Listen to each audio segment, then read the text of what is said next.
Bonjour. Alors, un petit supplément à la petite capsule sur le pendule que j'ai fait la semaine dernière, au cours de laquelle je parle du témoin de vérité.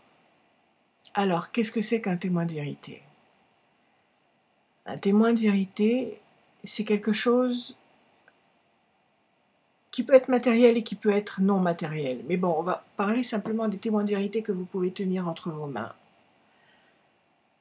Donc, un objet au nom duquel vous ne vous sentez pas le droit de mentir, consciemment ou inconsciemment. Parce que bien évidemment, vous pouvez influencer votre pendule. Donc c'est tout un travail de méditation, tout un travail de recentrage qu'il faut faire, qu'il faut s'habituer à faire instinctivement quand on se sert du pendule. Et il faut se choisir cet objet. Donc ça peut être un livre saint, ça peut être, comme j'ai dit la dernière fois, un bijou, je sais pas, quelqu'un que vous avez beaucoup aimé, qui vous a transmis un bijou. Ça peut être un objet, une médaille, ça peut être un mot, sur un morceau de papier. Au nom de l'univers, je ne veux que la vérité vraie. Il faut que ça symbolise pour vous l'absolue vérité. Il faut que vous ayez le respect de cet objet.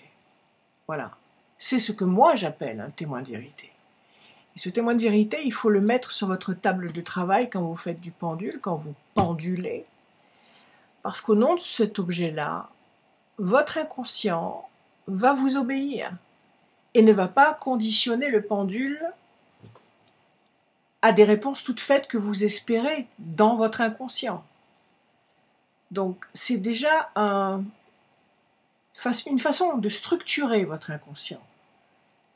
C'est-à-dire que vous mettez des barrières pour que justement l'imagination ne prenne pas le dessus. C'est une manière aussi d'invoquer des bonnes forces autour de vous et de repousser les mauvaises. C'est un moyen de dire et de se rappeler que toujours vous voulez la vérité vraie. Voilà, c'est ça un témoin de vérité. Et n'allez pas chercher un objet de valeur, c'est un objet qui vous parle avec le cœur, un objet qui parle directement à vos sens. Voilà, j'espère que ça va vous aider. En tous les cas, c'est très simple et il est vrai qu'on peut très facilement, si on se laisse aller, si on ne se concentre pas, on peut très facilement déborder sur le pendule parce que ce sont nos énergies qui font tourner le pendule. Ce sont nos forces de vie qui font tourner le pendule.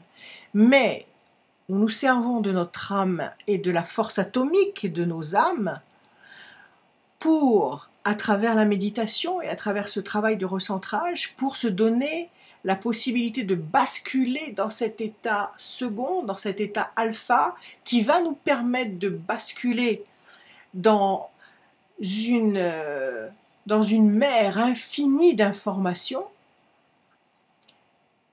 Et au nom de ça, il faut canaliser cette démarche et il faut un garde-fou que j'appelle le témoin de vérité. Je suis en train de chercher les mémoires akashiques. Voilà, c'est ça, c'est ce mot-là que je cherchais. Le fait de basculer dans ce réservoir infini d'informations, les mémoires akashiques, où tout existe là déjà écrit, le passé, le présent, le futur. Et on peut avoir accès à ces informations-là en se laissant aller, en laissant notre âme plonger dans cet univers-là et nous rapporter l'objet de nos désirs, c'est-à-dire la réponse, la bonne réponse. Voilà, je vous embrasse et je vous aime. C'est pour ça que je vous ai mis des petits cœurs comme ça partout. Allez, bonne soirée. Ou bonne journée. C'est vrai que au moment où je vous parle, c'est le grand cœur de la nuit. C'est l'heure à laquelle il faut parler à l'univers. C'est la bonne heure, 6 heures après la sortie des étoiles, entre minuit et 3 heures du matin. Allez-y à donf. Parlez à l'univers, exprimez-lui tout ce que vous avez à lui dire. Demandez, racontez, dites, exprimez-vous. Je vous aime.